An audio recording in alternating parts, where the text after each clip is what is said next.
Today we're going to take a closer look at epithelial tissues.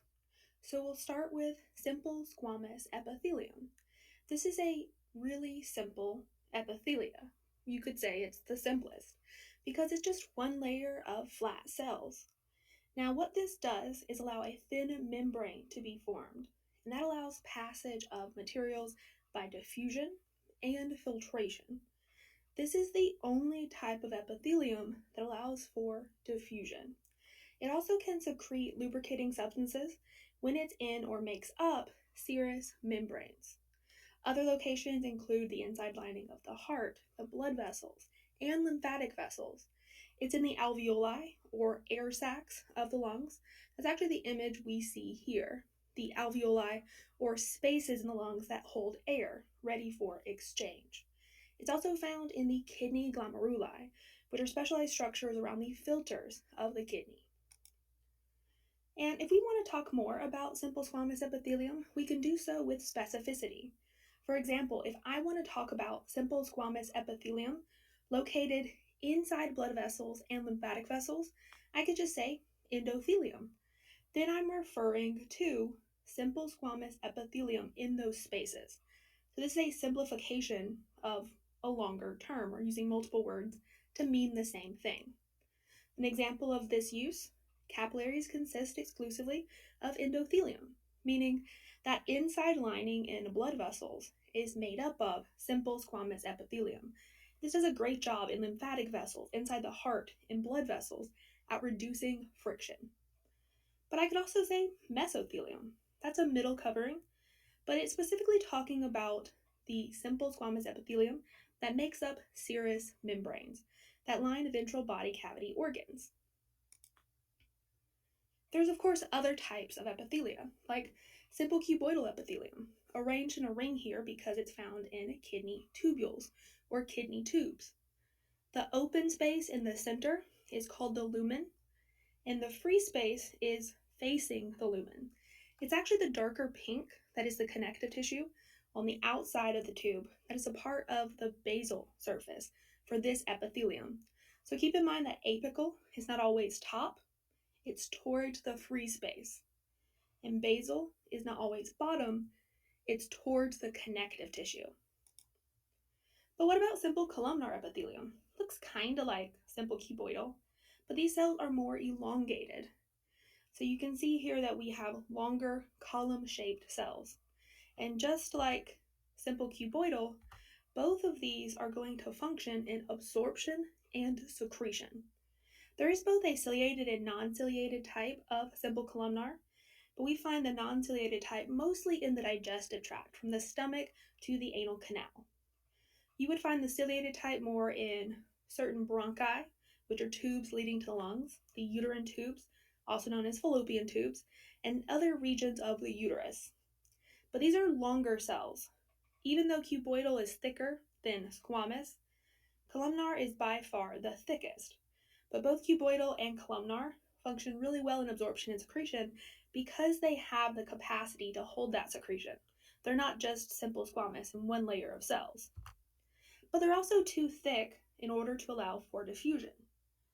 Pseudostratified columnar epithelium also kind of follows in that function of being a thicker layer of cells, allowing for absorption and secretion, but it kind of looks like we have more than one layer of cells. But if we go back to the name, pseudostratified columnar epithelium, so it's falsely stratified, because pseudo means false. So this is really just one layer of cells. So why does it look like the nuclei are all over the place? And that we should be saying, oh, this looks like many layers, or is many layers. That's because of an optical illusion, where all of the cells touch the basal membrane. But not all of the cells make it to the apical surface. Some are squeezed and cut off, and that creates two layers or even multiple layers of cells, giving a stratified appearance, but it's not really stratified tissue. It's a single layer of cells. So we could have called this a simple columnar epithelium, but it doesn't quite give all the information we need because it does look different than simple columnar. It also is commonly ciliated, and that ciliated type is found in the trachea, and it's able to move about mucus that's produced by goblet cells, which are unicellular cells that produce mucus.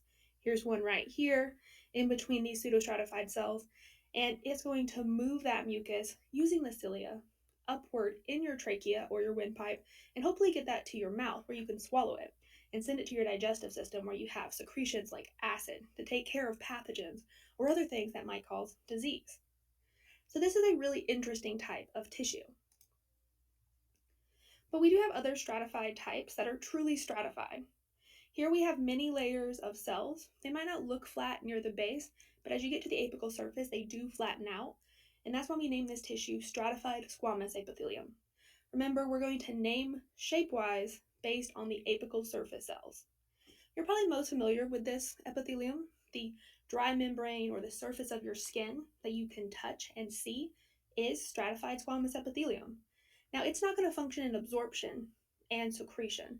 Instead, this type of epithelium is going to protect underlying tissues, especially those that might be subject to abrasion. You find this inside of your mouth, you find this going down the first part of your esophagus, it's also in the vagina, and of course the epidermis of the skin. There's different types. A keratinized type with a lot of keratin or a lot of keratinocytes that are dead and have built up to form this keratin can be found on the surface of your skin. But those non-keratinized types are found inside of your body, in open body cavities like that of your digestive and respiratory system. But anywhere we need protection, like from nachos scratching the inside of our mouth, we would find this stratified squamous epithelium. But other tissues that are stratified, that are epithelial, are quite rare, like stratified cuboidal. It's found in some sweat and mammary glands, but it's typically 2 cell layers thick and it's rarely seen. Same thing for stratified columnar. Very limited distribution in the body. You might find it in the middle urethra, lining some glandular ducts, in certain parts of the throat, but specifically at transition areas between 2 other types of epithelia. That would be why it shows up. And then finally we have transitional epithelium. Transitional epithelium is called that because it transitions. Here in the image, we're seeing it non-distended or not stretched, but it can stretch. It stretches readily and it permits distension, or it permits stretching of urinary organs, especially when they fill up with urine. So you could find this in the bladder, parts of the urethra, the ureters. This tissue here, again, is being shown as non-distended, non-stretched, and it has a dome shape to the apical surface cells. So transitional epithelium is named because it transitions or can transition in shape.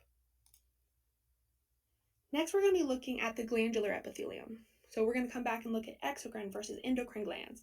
Now remember, there's the covering and lining epithelia, which we just looked at, but there's also glandular epithelia. Still made up of similar types of cells, but carrying out different functions. Kind of an exacerbation or advanced version of the absorption secretion that the other types of epithelia were capable of.